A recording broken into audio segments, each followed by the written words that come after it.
दर्शकों, इस वक्त मैं मौजूद हूँ ग्राम सोनभट्टा, तहसील खैरागढ़, जिला खैरागढ़, छुईखदान गंडई में। और आप इधर की साइड में देखेंगे कि काफ़ी संख्या में टू व्हीलर, फोर व्हीलर की पार्किंग की गई है। निश्चित तौर पे आगे जो पंडाल है, संत रामपाल जी महाराज जी के सत्संग का आयोजन किया गया पंडाल में।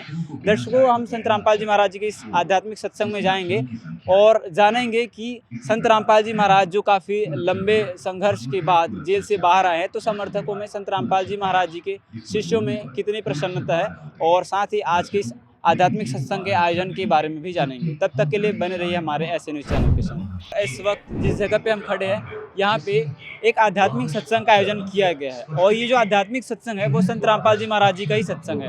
आप जो सामने देख पा रहे हैं, वहाँ LCD पे बड़ी स्क्रीन पे संत रामपाल जी महाराज जी के आध्यात्मिक सत्संग का आयोजन किया गया है। दर्शकों, आप देख पा रहे होंगे, जैसे ही हम थोड़ा आगे आते हैं तो यहाँ पे आध्यात्मिक ग्रंथों को रखा गया है।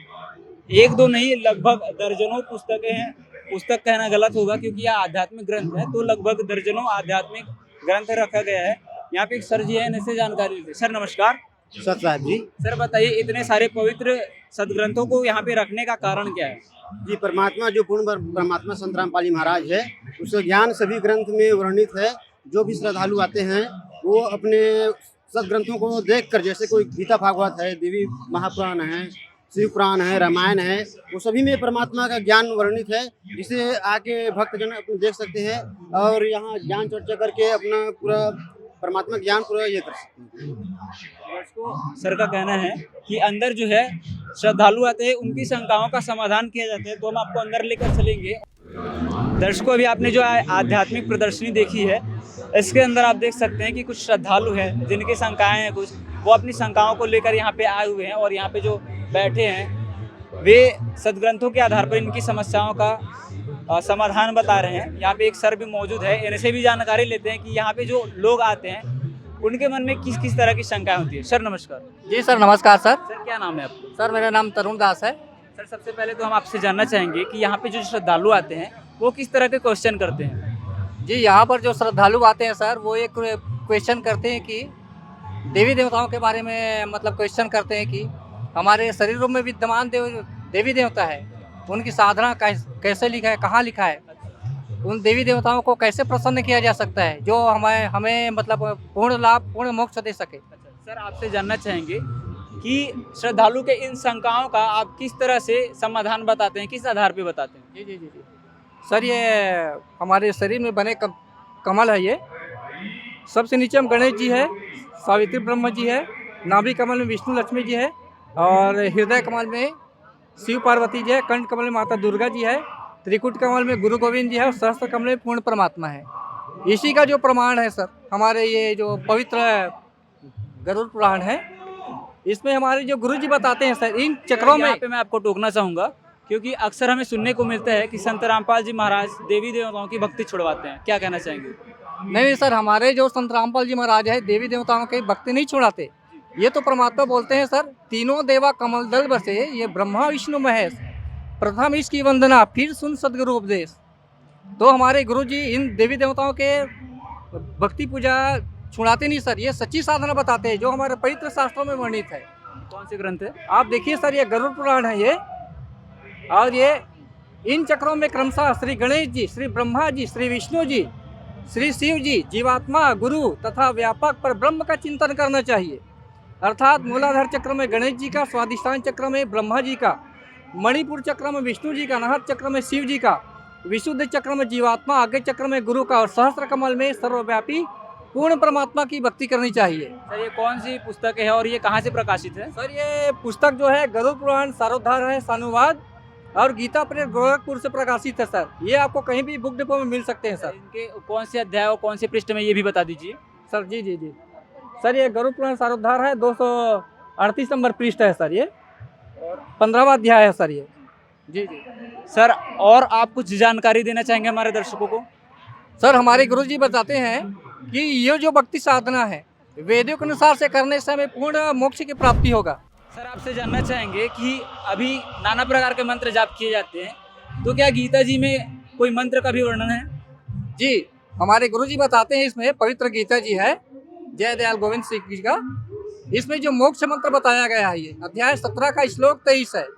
ओम तत्सत इति निर्देशः ब्रह्मणा त्रिविधः स्मृतः ब्रह्मणा तेन वेदा च यज्ञ च विहिता पुरा।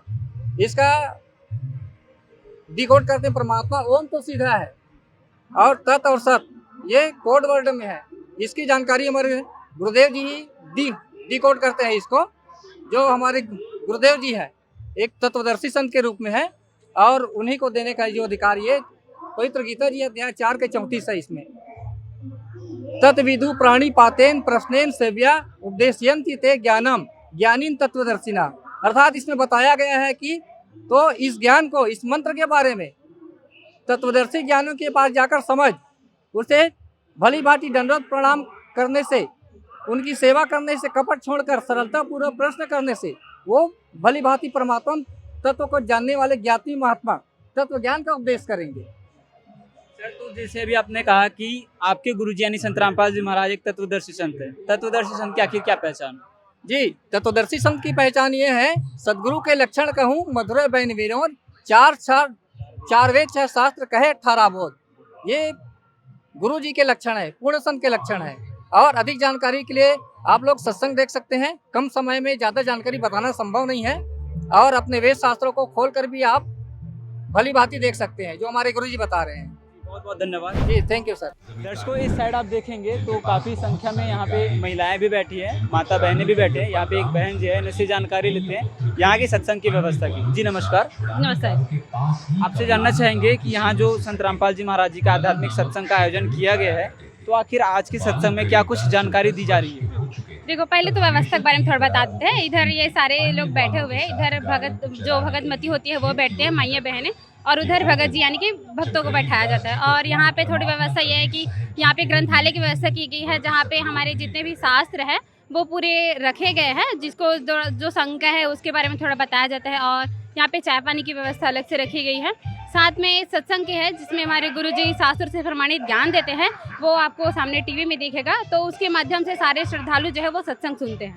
अच्छा, एक बात बताइए कि अक्सर संत रामपाल जी महाराज जी के शिष्य कहते हैं कि संत रामपाल जी यानी उनके गुरुजी समाज सुधार के ओर अग्रसर है। काफ़ी बड़े समाज सुधारक के रूप में संत रामपाल जी महाराज जी को आज जाना जाता है। तो आप संत रामपाल जी महाराज जी के समाज सुधार के कार्य हमारे व्यूवर्स को बताइए।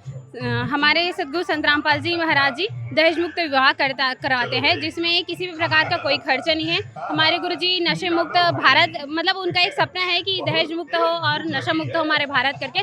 तो हमारे जितने भी भगत हैं वो किसी प्रकार का नशा नहीं करते हैं। हमारे गुरुजी ने बताया कि नशा नाश का कारण होता है करके। और हमारे गुरुजी देहदान के लिए, साथ ही ब्लड डोनेशन के लिए भी कार्यक्रम रखते हैं।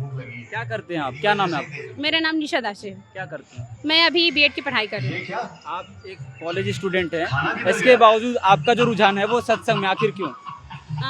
क्योंकि देखो, सत्संग का मतलब भक्ति करने का और सत्संग का कोई एक प्रॉपर टाइम नहीं होता है। जब भी भगवान की भक्ति, हमारे गुरुजी बताते हैं कि जब भी परमात्मा का सत्संग मिले, भगवान की भक्ति मिले, तब हमको भक्ति करना स्टार्ट कर देना चाहिए। क्योंकि हमें जो मानुष जन्म मिला है वो कब खत्म हो जाए, कब हम मृत्यु हो जाए हमारा, इसका कोई ठिकाना नहीं है। चलिए, बहुत बहुत धन्यवाद आपका। Thank you.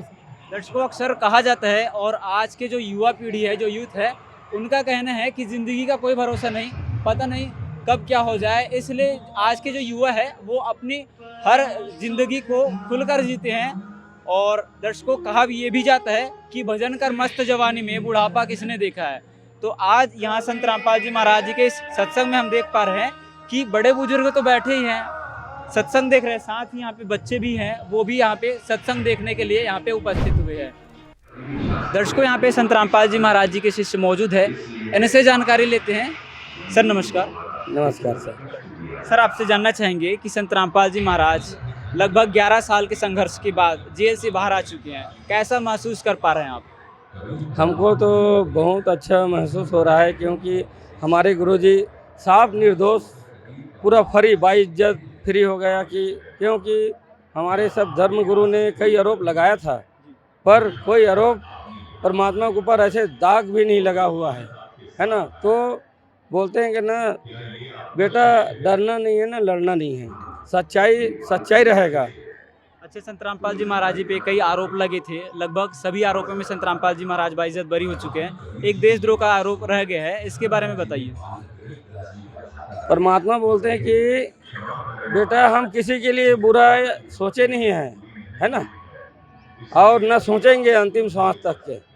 परमात्मा तो किसी के भलाई के लिए आए हुए हैं, तो वो भी केस बाइज्जत बरी होगा। सर आपसे जानना चाहेंगे कि संत रामपाल जी महाराज जी अब जेल से बाहर आ चुके हैं, तो अब आगे संत रामपाल जी महाराज जी किस तरह से अपना ज्ञान प्रचार करेंगे, कैसे अभी अनुयायियों की क्या प्रतिक्रिया है, संत रामपाल जी महाराज जी के शिष्यों की अभी क्या प्रतिक्रिया है? संत रामपाल जी महाराज 11 साढ़े 11 साल बाद आज जेल से आए हैं, तो संत रामपाल जी महाराज बहुत खुशी हैं और आगे ज्ञान को और विस्तार पूर्वक 2032 तक के पूरा विश्व में ये परमात्मा का ज्ञान पूर्ण परमात्मा का पूर्ण ज्ञान पूरा विश्व में छा जाएगा। ये परमात्मा ने बोल रखा है और आगे कल भी रहा है, जारी है। बहुत बहुत धन्यवाद। दर्शकों, इस आध्यात्मिक सत्संग आयोजन में एक चीज़ बड़ी अच्छी बात निकल कर सामने आई है कि हमने लगभग सारा पंडाल एरिया देख लिया, लेकिन यहाँ पे कोई नशा नहीं कर रहा है, ना कोई बीड़ी सिगरेट पी रहा है, ना कोई गुटखा पाउच की झिल्ली पन्नी यहाँ पे देखने को मिली। ये काफ़ी बड़ा संत रामपाल जी महाराज जी के इस आध्यात्मिक समागम में हमें देखने को मिला। दर्शकों, लगभग 11 साल 4 महीने 21 दिन बाद संत रामपाल जी महाराज जी जेल से बाहर आए हैं। लगभग 4161 दिन बाद संत रामपाल जी महाराज जी जेल से बाहर आए हैं। निश्चित तौर पे संत रामपाल जी महाराज जी के जो शिष्य हैं उनमें काफ़ी प्रसन्नता है, और संत रामपाल जी महाराज जी, जैसे अभी भाई साहब ने बताया कि संत रामपाल जी महाराज जी का ये संदेश है कि ना डरना है ना लड़ना है, बस आगे बढ़ना है, आखिरी दम तक लोगों का भला करेंगे, भले का अंत भला होता है। ये स्टेटमेंट, ये बयान संत रामपाल जी महाराज जी ने जेल से आने के बाद अपने सतलोक आश्रम धनाना में यह दिया था। दर्शकों, फिलहाल आज की इस विशेष कवरेज में बस इतना ही। कैमरा पर्सन सूरज के साथ में मुक्तानंद, ऐसे न्यूज़ छत्तीसगढ़ से। धन्यवाद।